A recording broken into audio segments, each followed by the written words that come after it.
Okay, so this is my first how-to YouTube video. More to come. First, a little background information. This video is about how to take an old standard Xbox hard drive, like this one here, and modify it a little bit so that it fits into the new Slim Xbox that we have over here. I also fix Xboxes like the white one below. They get the red ring of death. It's a pretty easy thing to fix, although it does tend to have to be fixed more than one time until the GPU or the CPU units actually go out, and then it kind of becomes not worth your time or money to repair it because of the cost of the replacement and so forth. And then so I went and bought the this 4 gig slimline version for $200. It doesn't come with anything as far as memory. It's got, I think, 4 gigabytes or something, which is nothing. So I decided to take this unit here and put it inside of there. Okay, so let me go ahead and position the camera here and kind of show you what we got going on.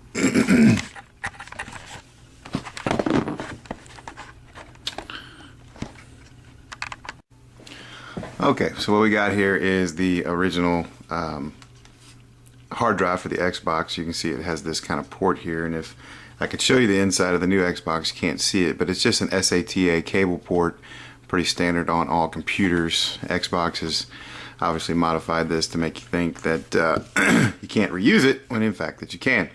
Okay, there are 4 sets of screws. There's going to be one right here underneath the logo, which voids your warranty. Since my Xbox is out of warranty anyway, it doesn't really matter. There are 4 of them, 1, 2, 3, 4, same kind of bit. It's a Torx, let's see here, Torx T6. So you just want to take those out, and I've obviously already removed these as well to kind of speed up the process. And then you just want to take the top off, like so. Okay, underneath what you're going to find is this contraption here with the metal plate, and again you're going to have 4 screws, and they're going to have this type of screw in there. Okay, and that is a Torx T10, and there's 4 of them, and they're located in these holes 1, 2, 3, 4. Not too difficult to remove. Take that plastic piece off, and what you'll find sitting in here is the hard drive, this unit that you see right here. Okay, it sits in there. It connects to the SATA port right here.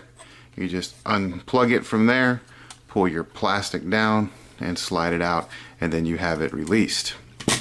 Alright, so now that I have it removed, let's talk about how we go about putting it in to the new Xbox. Okay, so I've taken some of the Xbox packing material and I've glued it to kind of give it a firmer base because it is a lot slimmer than the Xbox, the new Xbox hard drive that you can buy, and you can see right there just a normal SATA port.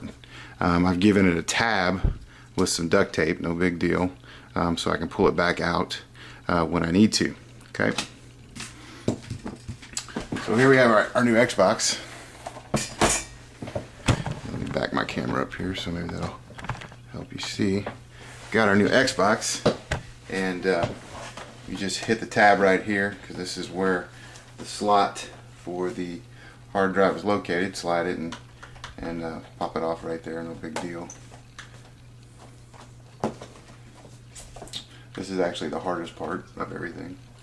You just pull that off, and in there you have the slot for where the new Xbox or the new hard drive goes. And if you look in there, you can see that SATA port. Okay, and you can see how wide that base is. So you needed to have something to create a support.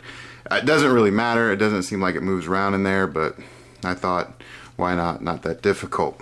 Okay, so be careful when you put it in there because it goes in one way. You've got you know, the small part here and the bigger plug here, and you just want to make sure that you match it up when you put it in there. It does go in this direction, so you want to slide it in there, and when you get it in there right, you should hear it click. And let's see here, you can take a couple tries to get it in there.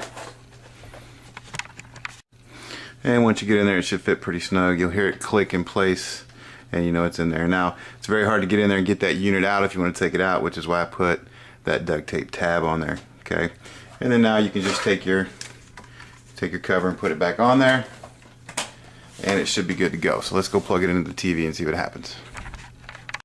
Okay, so we got the Xbox plugged back in, and now we're going to go over and make sure that it connected properly. Alright, so we're plugged in, and now we're at the Xbox control panel, or the, I'm not even sure what they call it, but you want to go to My Xbox and scroll all the way over to your settings. And as you can see there, it's no longer 4 gigabytes. Oops. No longer 4 gigabytes. Let me zoom in here. I think it's the 15. I think it's a 15 gigabyte that came with that Xbox I had. That's plenty big for me. Click on it.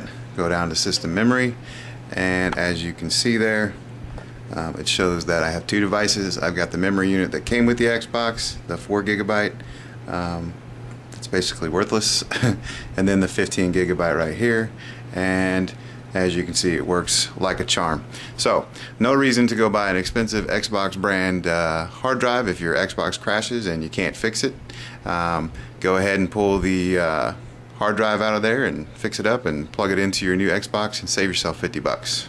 Take care.